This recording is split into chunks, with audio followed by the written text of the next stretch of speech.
Na Banguela, na área, sejam todos muito bem-vindos. Aqui comigo o professor Dr. João Carolo, também o Dr. Marcelo Peixoto. A gente vai bater um papo, muito legal sobre vários assuntos do Brasil, da cena brasileira, política, economia e todos os assuntos. Uma grande variedade aqui para você acompanhar no Na Banguela, um bate-papo franco, sincero, muito abalizado, e a gente vai trocar essa ideia ao longo de uma hora aqui do nosso podcast, uma conversa sempre legal. Você vai participando, deixando sua mensagem, se inscreva no nosso canal. Aqui o Na Banguela está chegando e está chegando com tudo. Hoje, muito importante, alguns temas muito bacanas para a gente debater. A cena política brasileira está muito agitada, né? Afinal de contas, estamos diante de um governo Bolsonaro que nos oferece muitas pautas durante todas as semanas, é um espetáculo.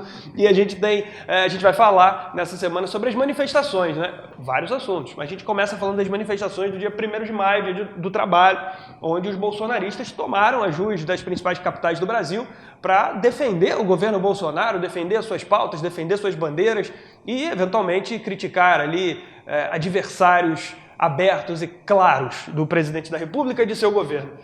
Primeiro, Marcelo, João, quem quiser começar, fica à vontade. O que representaram essas manifestações? Foi uma vitória do governo, inclusive aquele emblemático hashtag Eu Autorizo, puxado na Paulista, puxado em Copacabana, na zona sul do Rio, enfim. O que significa? É uma vitória do governo, traz mais problemas para a gestão de modo geral, para a governabilidade, pressionando talvez adversários. Qual o desenho, o que parece esse cenário dessas manifestações tão populares, né? Ruas cheias, capitais cheias, importantes vias lotadas? O que isso representou para vocês, Marcelo?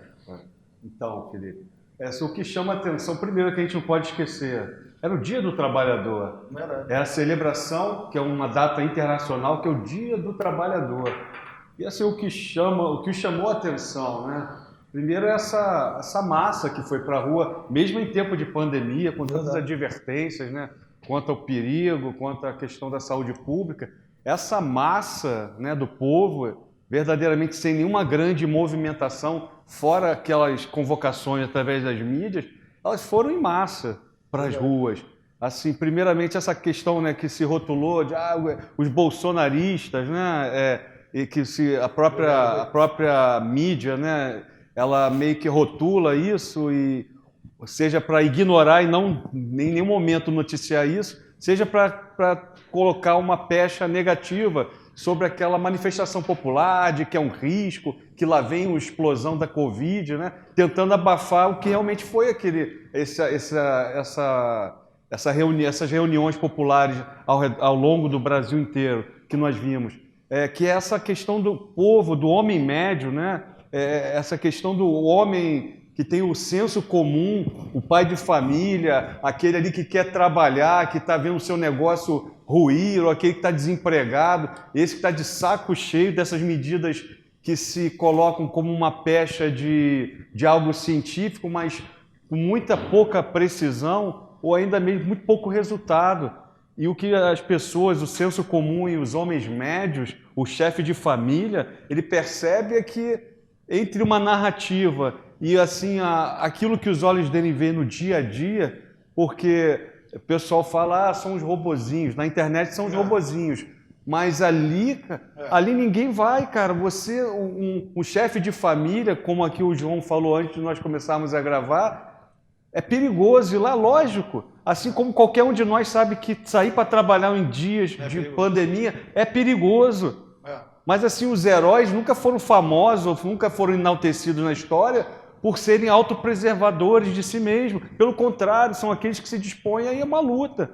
E, óbvio, há o risco, né? Sim. E o homem médio, o chefe de família, aquele pai que está querendo lutar para manter o seu emprego, manter as suas crianças na escola, ter condições de tocar a sua família, foi lá dizer no 1º de maio que sim, estamos com o presidente, estamos com uma política mais realista, porque o que nós temos visto desses governadores mais contundentes nas medidas são muitas falácias e muitas incoerências.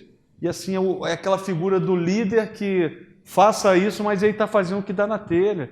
Né? Vou para Miami, eu vou ver o jogo lá no Maracanã, ver o meu time de futebol, porque é um momento único, eu estou construindo uma relação com meu filho, que eu estou, até mesmo a doença, né? Nós nos solidarizamos e sabemos o que é isso. Deu para entender o que ele está passando, o Bruno Covas, o que ele quis dizer ali, realmente é uma carga emocional terrível. Mas ele nega isso ao resto da população, né? Que também quer viver momentos que podem ser os últimos. Né? Nós estamos vivendo dias terríveis. Então ali foi o povo dizendo, ó, nós queremos algo real, porque essas medidas de isolamentos, de cerceamentos, de abusos, até mesmo que como tem sido noticiados, não está sendo o que o povo quer. E a gente vê claramente um racha entre uma narrativa da mídia, né, desses governadores que se fecham, uma verdadeira, além da pandemia e do caos sanitário que enfrentamos, nós verificamos que é um verdadeiro palanque eleitoral, né, opositores que fazem da vida das pessoas um objeto qualquer e estão ali disputando poder, cara. A CPI da Covid está aí para comprovar. E a CPI, daí, como a gente falou nos outros programas, está se confirmando um grande palanque. Né, um grande palanque eleitoral em que os opositores estão se levantando e os ataques, né, estão aí acontecendo. Mas eu acho que nesse 1º de maio o que ficou claro é isso. A vontade popular ela é totalmente desassociada, ou melhor, a opinião da mídia ela é desassociada do anseio popular. Né? João, suas impressões do que aconteceu? Bom, a primeira impressão que eu tenho disso é o lado vergonhoso da mídia. Né? A mídia não deu a menor pelota para um movimento grande, como o Marcelo falou, diferente. Né? 1º de maio geralmente são as centrais sindicais, né, que se manifestam e geralmente levando até artistas, né, levando um entretenimento, né, para aquela galera. Para chamar, né? Para chamar, né? Dizem que também tem pão com mortadela, eu já não sei, eu nunca tive lá, mas dizem que tem, né? 30 conto. Mas 50 conto, 50. Subiu? Eu ouvi 50, Então sempre tem um apelo nesse lado. E as centrais sindicais nada fizeram, né? E é muito importante ver que foi uma data, como o Marcelo falou, Dia do Trabalhador. E na verdade, você via ali, é claro que tinha trabalhadores, mas você vê que era uma outra pegada, né? Era realmente todo mundo aceitando aquilo que o presidente chamou. E ele teve coragem de chamar, porque é uma faca de 2 gumes, né? Se você chama e ninguém vai, isso é um problema para o teu governo. E ele teve coragem de falar, pedir para que as pessoas fossem. E não é a primeira vez. Eu acho que essa foi a mais marcante, porque é um dia 1º de maio. Mas já tiveram outras manifestações em que ele pediu e o povo vai. Me parece que essa foi realmente muito maior, não foi? Maior. A Polícia Militar de São Paulo calculou em torno de 1.400.000 na Paulista. Eu acho muita gente. Acho muita gente. Isso era, né? para um momento, exatamente. E como o Marcelo falou, uma pandemia, né? E todo mundo estava lá botando a cara. E o interessante é que eu vi também um comentário, não sei se vocês viram, claro, dizendo assim, acho que foi o UOL, se estiver errado me corrijam, dizendo no outro dia que os especialistas, aqueles famosos especialistas, levantaram a ideia de que essa manifestação, do montante que foi, pode agravar a pandemia aqui no Brasil. Só que ele se esquece, claro, é óbvio, a hipocrisia da mídia antiga se esquece que em maio do ano passado, aquele movimento Black Lives Matter teve uma manifestação democrática. Não, eles quebraram coisas, foi uma coisa vergonhosa, né? A torcida do Gaviões da Fiel, que está até proibida de entrar em estádio, é isso?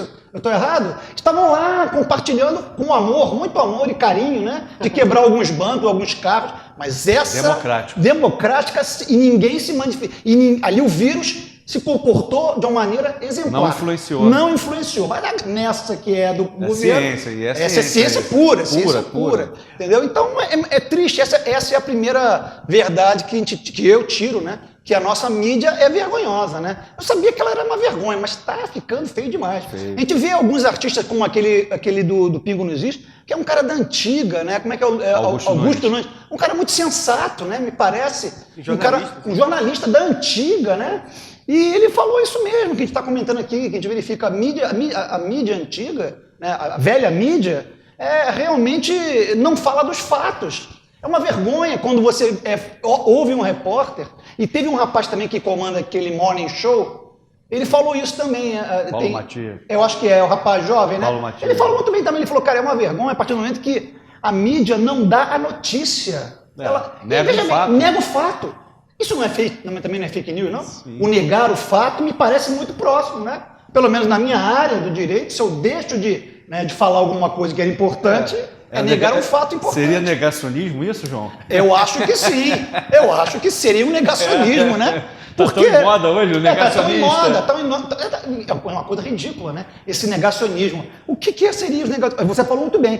Tá lá. O fato tá ali. 1.400.000 pessoas estimadas.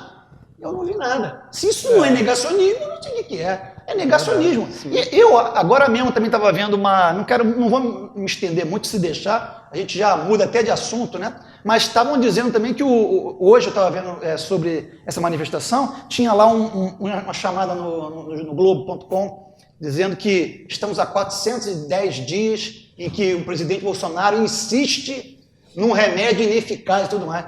Pô, cara, quer dizer...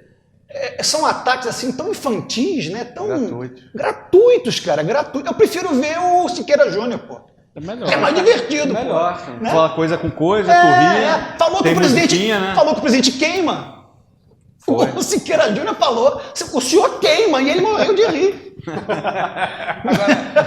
Melhor, pô, melhor. Agora vamos destacar alguns discursos. Teve um especial do Roberto Jefferson, né, ex-deputado federal, que é um aliado recente do presidente Bolsonaro. Aliás, esse político teve muita sagacidade, aliás, como é próprio dele, muito inteligente. Muito. Se reinventou do nada. Roberto Jefferson estava apagado, né? alijado da política e achou no Bolsonaro alguém para ele caminhar e voltar. Hoje dá para cravar que o Roberto Jefferson volta tranquilamente não sei se os Câmara. Os direitos políticos dele estão liberados. Deve estar já. Ele já está, já. Ele é presidente do... E é interessante que... Ele poderia ter concorrido em 18 já. Ele falou coisas seríssimas e gravíssimas em relação ao STF. Ninguém teve peito de mandar prender ele. Tão sérias, não foram tão chulas quanto o Daniel, né? Porque foi chulo, né? Mas foram chulo. Mas o Roberto Jefferson falou abertamente. Outra categoria, né, Roberto Jefferson? Mandaram lá na casa dele, foi lá pegar o computador dele, mas ficou nisso. Não deu nada. Ficou nisso. E o Roberto Jefferson, aliás, encampou na Paulista um discurso interessante que a gente vai abordar nesses minutos finais dessa pauta. Verdade. É o seguinte, o eu autorizo, né? O Bolsonaro tem escrito nas redes sociais, preciso de um sinal, quero um sinal para agir favoravelmente ao povo. Veio esse eu autorizo, com o Roberto Jefferson puxando os pedidos, né? O clamor das pessoas que lá estavam. Como vocês avaliam esse eu autorizo? Esse eu autorizo é uma jogada do Bolsonaro para a galera? Ou é algo que ele quer fazer mesmo? É de verdade isso? Ou é mais para motivar a sua base de fãs e de eleitores? Enfim, como vocês veem isso, Marcelo? Vai lá. Eu acho interessante, eu já ouvi até um pessoal de esquerda, não vou dizer nomes aqui, mas até porque é de um outro podcast, né? E o cara fazendo um comentário de que o presidente é frouxo, porque ele pede a autorização, dão autorização e não faz nada. É muito inocente, né? É de uma inocência. E o colega dele, vamos falar o nome, né? Não tem problema nenhum, né? O Ardiles, né? O Ardiles falou, então quer dizer que você está querendo que o presidente faça o quê? E aí ele, não, Adriles. E não, você quer que eu faça o quê? É o Joel. Aí ele, não, você quer que eu faça o quê? Aí o Joel não sabia dizer, não, ele está dizendo que autoriza. Aí, autoriza o quê? Ele não disse, eu autorizo? Está subliminar ali, autoriza. Ô Luiz, eu te autorizo. Autoriza? Ah, então está autorizado. Agora, aí eu não faço nada, você me autoriza, eu não faço nada. Mas o que eu ia fazer? Então eu acho que é uma jogada realmente de marketing, de levantar as bases. Eu acho que sim. Não esqueceu o propósito, né? Ali o chamado que fizeram. Eu acho que isso ficou claro até nessa entrevista, brincando, não é uma entrevista séria desse Siqueira Júnior, mas tem um minuto ali, se vocês perceberem, ele falou sério, presidente. Ele falou com relação ao que ele acha que é o limite do que vem fazendo os prefeitos ditadores, né, e os governadores ditadores, projetos de ditadores, né? É que se a coisa ficar de tal maneira incontrolável, ele pode decretar o estado de sítio. É possível, é possível. É isso que eu acho que ele... Nada a ver com golpe, nada a ver, até porque o golpe seria o quê? Né? Seria o golpe outra coisa. Golpe porque ele já é presidente, pô. Golpe geralmente é quem está fora da Previdência e quer, ou então ele vai fechar o STF. Não, e normalmente o golpe militar tu prende as pessoas ou sitia. Isso, ele quer soltar as pessoas. Ele quer soltar. Quer liberar as pessoas, né? Ele respeita a Constituição. O anti-estado de sítio, isso é engraçado, né? A gente encontra e ele uma conjuntura. ditador, Né? Ele é ditador, quer soltar as pessoas. Exatamente. E não, se você for para ver, ele protege muito mais o nosso artigo 5º, né, que é o nosso artigo 5º, só para as pessoas entenderem, ele vem do inciso 1 até o último, com garantias e direitos individuais. É importantíssimo. É a nossa coluna mestre, né, a nossa viga mestre da Constituição é o artigo 5º e seus incisos. Cláusula pétrea, inclusive. Imexível, como diria o Imexível, Macri. Grande Magri. Um abraço ao Magri.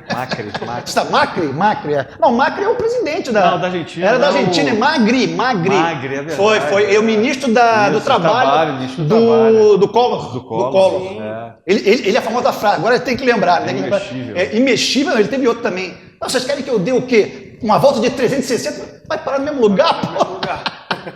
Bom, então vamos lá então das aí. manifestações do dia 1º de maio favoráveis ao governo de Jair Bolsonaro. Então, muito interessante esse movimento. A gente ouviu aqui a opinião do João, a opinião do Marcelo, e agora a gente vai falar de outro assunto que também muito importante a respeito do futebol.